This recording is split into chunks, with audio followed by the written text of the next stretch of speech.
Tentu ada dong. Ada, pasti ada.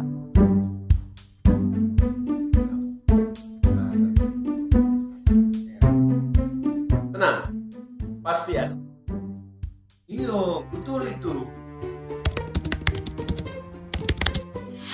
Mari doakan rangkaian kegiatan Hari Ulang Tahun Gereja Protestan Indonesia Bagian Barat yang ke-75 yang dipusatkan di Kota Padang, Sumatera Barat. Yang berlangsung dari tanggal 28 sampai dengan 31 Oktober 2023. Mulai dari pengobatan gratis, seminar kebangsaan, dan Deklarasi Eco-Church sampai dengan ibadah raya interkonektivitas bersama di 7 titik wilayah Nusantara.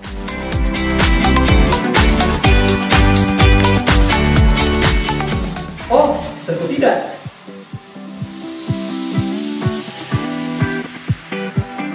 Doakan dan hadir juga loh di ibadah syukur 75 tahun GPIB.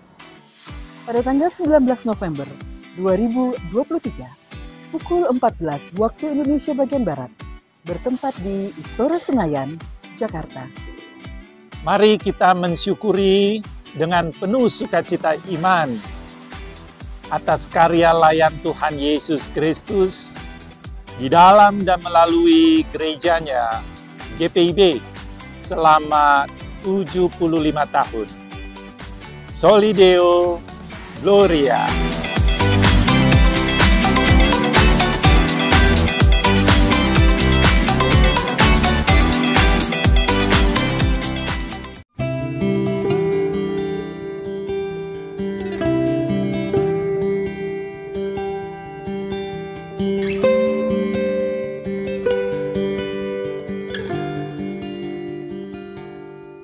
Selamat malam sahabat GPIB yang diberkati oleh Tuhan.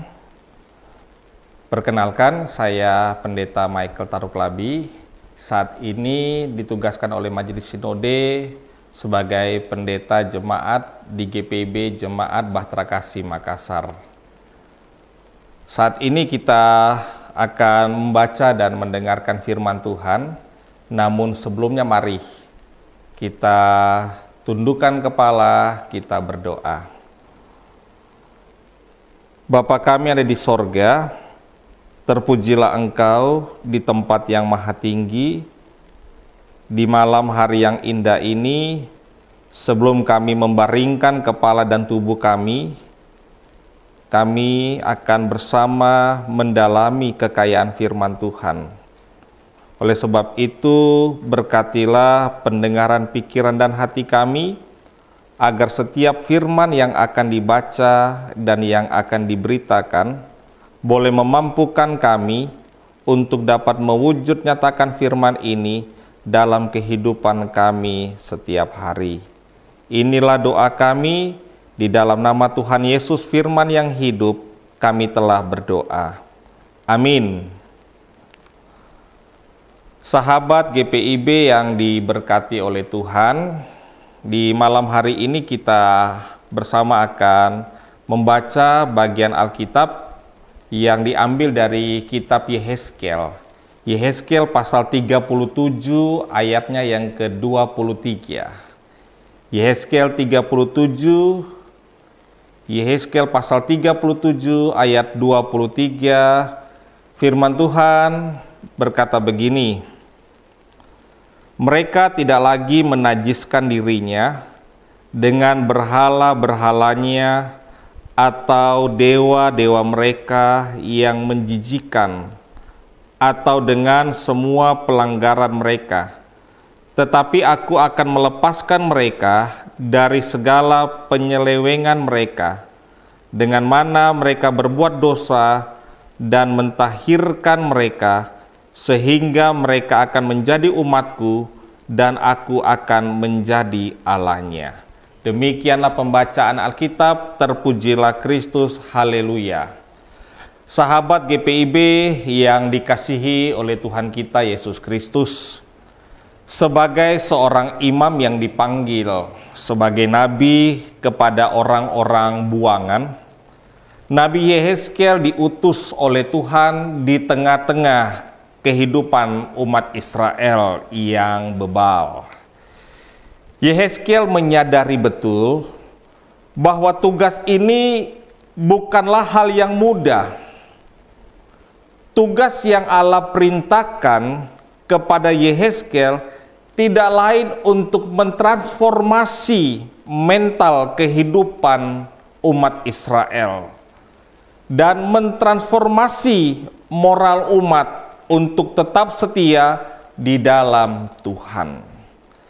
Jika dihadapi dengan ukuran manusia, mungkin Yehezkiel akan mundur dari tugas yang diperintahkan dan dipercayakan kepadanya.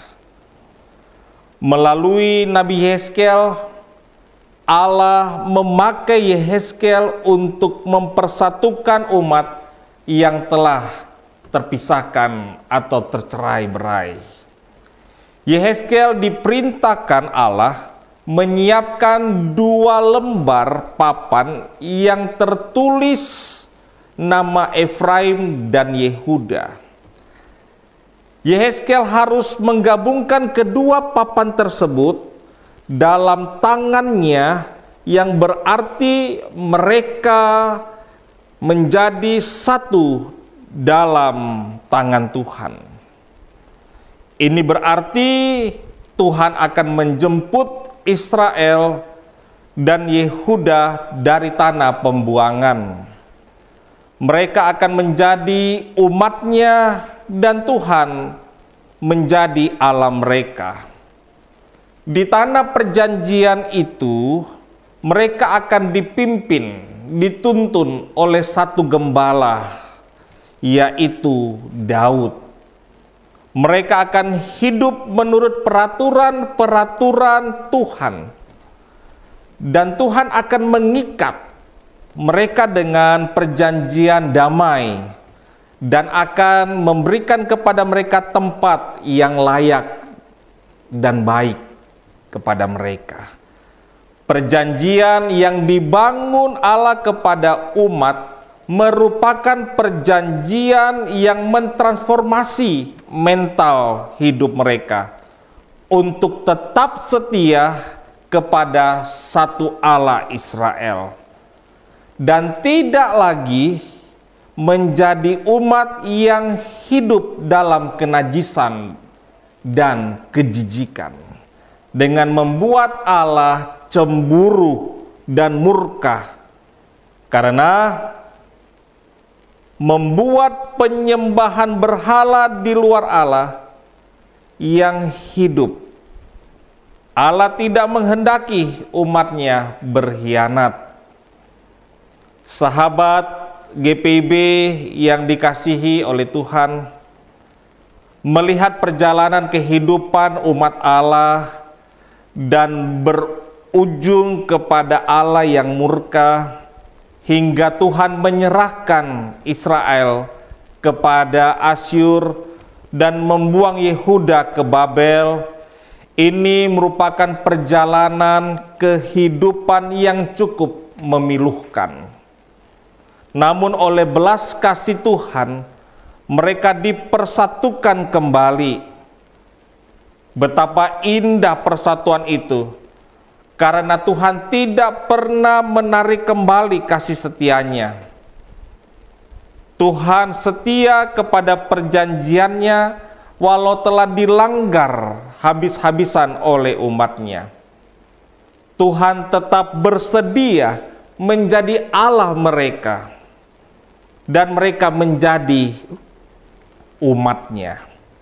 Jika dibaca pada ayat selanjutnya dari ayat 23, Tuhan kembali membangkitkan Daud untuk menjadi raja yang mengembalakan mereka dengan satu tujuan untuk menata, memperbaiki dan memulihkan kembali kehidupan umat menjadi kehidupan yang layak dan berkenan di hadapan Tuhan. Sahabat GPIB yang dikasihi oleh Tuhan Yesus Kristus, apa relevansi firman Tuhan bagi kita di malam hari ini? Firman Tuhan yang kita baca malam ini telah memberikan kita sebuah pelajaran mengenai dampak dari pembebasan yang Tuhan berikan bagi seluruh orang percaya, seperti sahabat GPIB yang ada di rumah dan kepada saya. Kita sering hidup dalam dosa sama dengan umat Allah. Dosa hanya merupakan bagian dari merusak relasi umat dengan Tuhan. Dosa hanya membuat kita jatuh dan tidak mampu membuat kita semakin dekat dengan Tuhan. Bahkan dosa juga tidak mengajarkan kebenaran yang mutlak bahwa di dalam Yesus ada keselamatan. Maka dari itu kita perlu menyadari bahwa kita semua membutuhkan pemulihan dan pembebasan dari kuasa dosa. Berdasarkan firman Tuhan malam ini telah membuktikan bahwa menjaga keutuhan relasi dan mengupayakan membangun hubungan yang baik di tengah konflik merupakan tanggung jawab iman dari setiap umat yang telah mengalami pembebasan dari Tuhan. Artinya, setiap kita pun perlu menjaga dan meningkatkan kualitas relasi yang sehat, yang ideal untuk kita bangun dalam kehidupan kita hari lepas hari.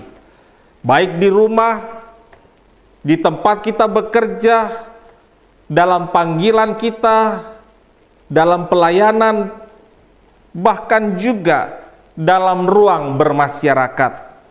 Kiranya firman Tuhan malam ini boleh senantiasa menguatkan kehidupan iman kita untuk menjaga relasi yang baik kepada pemilik kehidupan ini.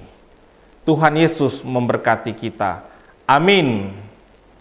Sahabat GPIB yang diberkati oleh Tuhan, sebelum kita mengakhiri Night Call di malam ini, mari kita bentuknya di dalam doa. Tuhan Yesus yang ada di sorga, kami bersyukur kepadamu karena pada saat ini sebelum kami beristirahat, Tuhan telah izinkan kami untuk bersama masuk dalam pemberitaan firman Tuhan. Kami bersyukur, kami diingatkan untuk senantiasa menjaga relasi yang baik di dalam kasih Tuhan.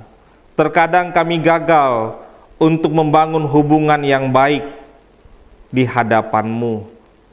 Maka dari itu, melalui firman ini, kami semua membutuhkan kehadiran Tuhan untuk memperbaiki keadaan kami menjadi lebih baik. Dan di malam hari ini kami mau menyerahkan seluruh kehidupan kami, biarlah Tuhan boleh memelihara kami di saat nanti kami akan beristirahat. Dan jika Tuhan izinkan, biarlah Tuhan bangunkan kami dengan tubuh yang segar pada hari esok. Inilah doa kami, inilah syukur kami. Di dalam nama Tuhan Yesus kami telah berdoa dan mengucap syukur. Amin. Demikianlah Night Call pada malam hari ini. Tuhan Yesus memberkati kita semuanya.